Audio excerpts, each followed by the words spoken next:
questão da lista tríplice, da escolha do PGR, a gente queria saber a sua opinião aí. Quer dizer, o problema é a lista tríplice ou as escolhas que foram feitas, digamos, em cima das alternativas das listas tríplices? Eu acho que é um problema um pouco mais complexo. Primeiro, vamos falar primeiro da lista tríplice, depois do que houve no país nos últimos tempos. Sim. No caso da lista tríplice, nós temos que entender que em qualquer lugar do mundo, a função de procurador-geral é uma função política, não no sentido de disputa de poder, mas política no sentido de ser uma função criada diretamente pela Constituição e que exerce tarefas, vamos dizer, que influenciam todo o ambiente da vida política. Por isso é que eu não conheço país do mundo, pelo menos do mundo democrático, os grandes países, Europa, Estados Unidos, em que haja uma situação semelhante sequer à do Brasil. A Itália é um pouquinho semelhante, né? Ou seja, onde você tem uma carreira vitalícia de membros do Ministério Público, né? Em que não haja nenhum ou um nível muito reduzido de intervenção da soberania popular sobre os desígnios da instituição.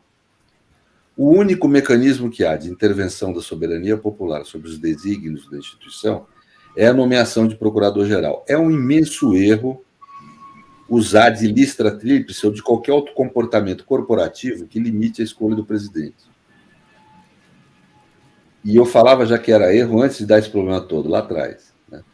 Isso é ter um comportamento não republicano, ao contrário do que você imagina. É ter o comportamento de um Estado autárquico.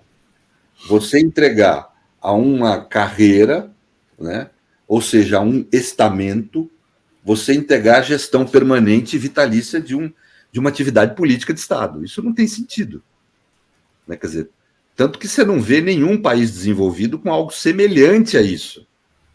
Não existe isso, né? Então, assim, não é por um problema de agora em relação ao que houve na conjuntura passada, é que é um erro institucional você querer limitar pela vontade da carreira a vontade do presidente ao escolher o chefe da carreira, né? Isso é o primeiro problema. Agora, do que houve nos últimos anos, eu acho que no Ministério Público foram momentos contraditórios, mas que foi uma sequência histórica. Na Lava Jato, nós tivemos a ação do corporativismo. Qual que é a relação que deve ter um sujeito que ocupa um cargo público vitalício com o Estado? Isso vem de Weimar, quando quis proteger os juízes, né? E a relação era clara. Os juízes devem ser protegidos da política, né, protegidos do vai e vem da disputa de poder, mas em compensação com um compromisso de não interferir na disputa de poder. Não interferir no que nós chamamos política no dia a dia, né? O Ministério Público, Lula resolveu adotar essa forma autárquica e corporativista de escolher os procuradores gerais. A consequência disso foi o uso da atividade do Ministério Público para fins de disputa de poder, para fins políticos que a Lava Jato realizou. Objetivamente foi isso. Ela produziu não processos penais em relação a pelo menos as principais lideranças que estavam ali envolvidas, mas medidas de exceção, que tem uma aparência de ser processo penal, mas no conteúdo é uma ação política, tirânica, de persecução ao inimigo, né? Então, esse tipo de conduta de desvio do Ministério Público se deu exatamente pelo corporativismo. Isso. Né? Logo na sequência, nós temos o governo Bolsonaro, em que é exatamente ao contrário, em que a nomeação do procurador-geral é feita de uma forma que gera servilismo do Ministério Público ao Executivo, o que é nefasto para a democracia também, né? Que é nefasto, é ruim para a democracia também. Aí a solução desse problema não basta ter, na minha opinião, a indicação fora da lista tríplice. Esse é só um elemento numa grande reforma que deveria haver, trazendo aquilo que a modernidade nos ensinou. Como é que nasce o direito na modernidade? As grandes nações são fundadas, o Estado passa a ter monopólio do poder político e o direito passa a ser nacional, common law, isso quer dizer, direito comum a todas as comunidades. O direito na Idade Média era um direito comunitário, né? E agora passa a ser um direito nacional. E o principal elemento instrumental disso, ele passa a ser realizado por cortes, as cortes de Westminster. Qual a razão disso? Porque se acredita corretamente que a decisão de um indivíduo tende a ser mais arbitrária do que a decisão de um coletivo.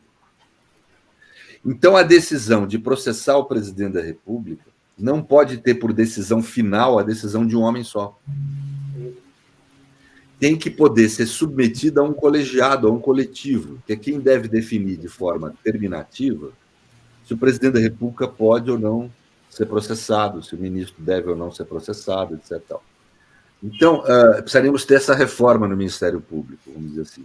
Além de outros mecanismos de cautela. Não tem sentido o procurador-geral ser nomeado por 2 anos e reconduzido por mais 2 pelo mesmo presidente.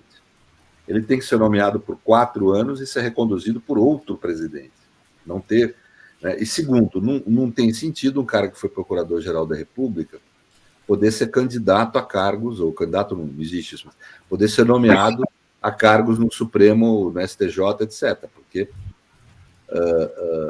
isso cria uma necessidade do exercente do mandato de procurador de ficar o tempo inteiro servindo ao chefe do executivo por essa pretensão futura dele. Então tem que haver um período em que ele fique impedido de exercer cargos em tribunais superiores.